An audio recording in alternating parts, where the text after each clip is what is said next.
Assalamualaikum warahmatullahi wabarakatuh. Perkenalkan, kami dari kelompok 3 akan mempresentasikan tentang uji Cochrane. Di sini saya, Ferina Adi Ruswandi, akan menyampaikan pengertian dan fungsi dari uji Cochrane. Selanjutnya ada rekan saya, Iman Nur Halimah, yang akan menjelaskan tentang syarat uji Cochrane, dan Nagita Safitri yang akan menjelaskan tentang spesifikasi, statistik uji, dan kriteria uji. Selanjutnya ada Tri Utami yang akan menjelaskan contoh soal, dan yang terakhir ada Dina Sariwarna yang akan menjelaskan tentang SPSS. Uji Cochrane merupakan pengembangan dari uji MC-NEMAR, dan uji ini bisa dipakai untuk menguji hipotesis komparatif K-sampel berpasangan, dan data yang digunakan minimal berskala nominal dengan ketentuan sukses atau gagal. Lalu, fungsinya untuk menguji ada tidaknya perbedaan proporsi antara K kelompok data berhubungan berasal dari populasi yang sama atau proporsi berpasangan saling berbeda secara signifikan merupakan peluasan dari uji MC-NEMAR. Selanjutnya ada spesifikasi. Data observasi berskala ukur nominal dikotomi, misalnya sukses dan gagal, hidup dan mati, menang dan kalah. Kemudian ada syarat uji Cochrane. Pertama, data analisis adalah benar atau dikotomi biner. Sistem bilangan binar atau sistem bilangan basis 2 adalah sebuah sistem penulisan angka dengan menggunakan dua stempel, yaitu 0 dan 1. Misal contohnya, jawaban tidak dilambangkan dengan 0 dan jawabannya dilambangkan dengan 1. Yang dikotomi merupakan hasil perhitungan sehingga tidak dijumpai bilangan pecahan data. Dikotomi adalah data yang paling sederhana yang disusun menurut jenisnya atau kategorinya. 2. Sistem subjek independen satu dengan yang lainnya dan dipilih secara acak. Yang ketiga, banyaknya subjek maupun sampel N lebih dari 24 per K. K itu jumlah. Kemudian, tidak memerlukan asumsi distribusi tertentu. Untuk statistik ujinya, untuk sampel besar Q mendekati distribusi chi-square kuadrat dengan dB sama dengan K-1, di mana K merupakan jumlah kelompok sampel, maka nilai Q-nya kita hitung dengan rumus yang tertera pada layar, di mana GJ merupakan jumlah sukses dalam kolom ke J, lalu LI-nya merupakan jumlah seluruh sukses dari dalam baris ke I. Nah, untuk kriteria ujinya, H0 ditolak jika Q hitung lebih besar dari Q tabel. Begitu pula sebaliknya, jika nilai Q hitung lebih kecil dari Q tabel, maka H0 diterima. Nilai Q tabel ini diperoleh dari distribusi chi-square. Selanjutnya saya akan membahas tentang contoh soal. Suatu survei terhadap aktivitas 25 dosen di Universitas Nusa Putra dalam melaksanakan Tridharma perguruan tinggi, yaitu pendidikan, penelitian, dan pengabdian kepada masyarakat. Setelah diberikan pelatihan beban kerja dosen atau BKD, diperoleh data pada tabel di bawah. Dengan angka 0 menunjukkan tidak adanya aktivitas dosen dan angka 1 menunjukkan adanya aktivitas dosen. Dengan alfanya itu sama dengan 0,05.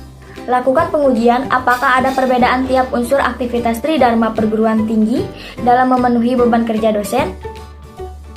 Yang pertama, kita akan mencari hipotesis dan diperoleh data bahwa H0 itu tidak ada perbedaan banyaknya aktivitas yang dilakukan dosen dalam memenuhi BKD atau beban kerja dosen. Dan H1-nya adalah terdapat perbedaan banyaknya aktivitas yang dilakukan dosen dalam memenuhi BKD atau beban kerja dosen. Selanjutnya kita akan mencari taraf signifikansi.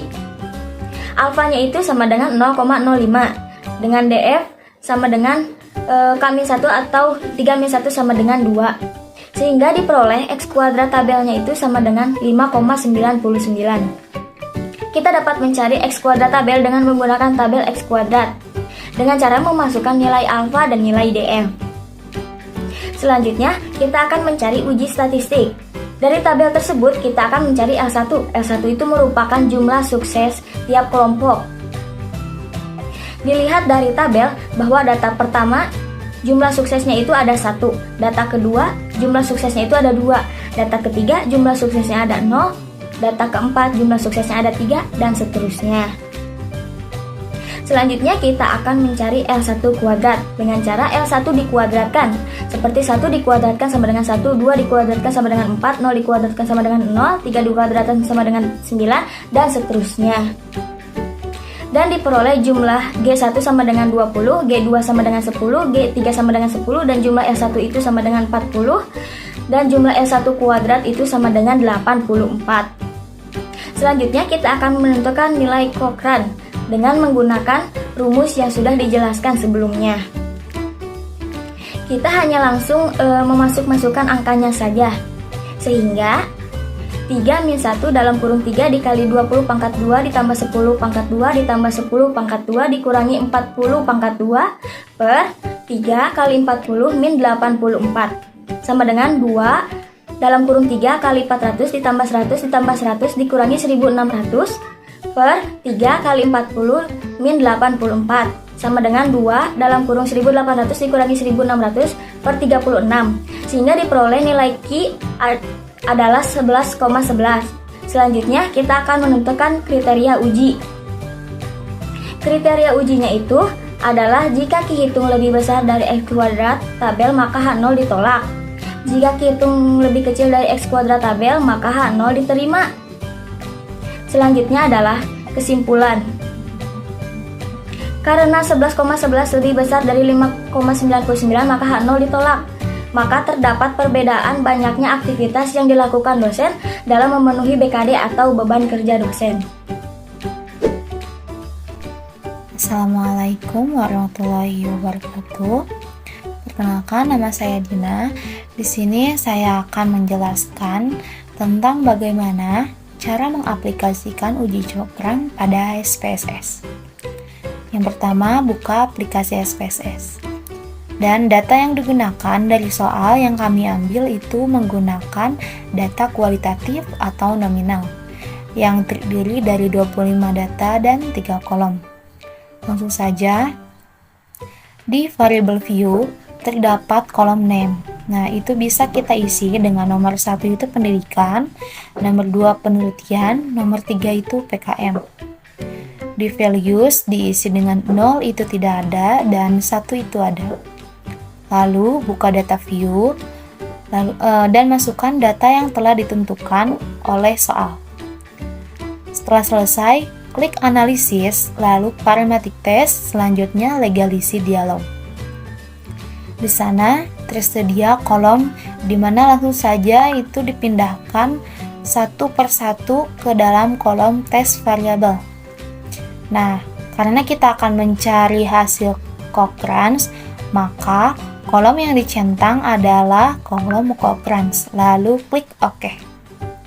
Dari tahap tersebut, maka kita dapat melihat hasil dari nilai Cochrane. Nah, di sini kita dapat melihat tabel frekuensi dan tes statistik. Baik, sekian penjelasan dari saya. Semoga bermanfaat dan dapat dipahami oleh teman-teman semua. Terima kasih atas waktunya. Wassalamualaikum warahmatullahi wabarakatuh.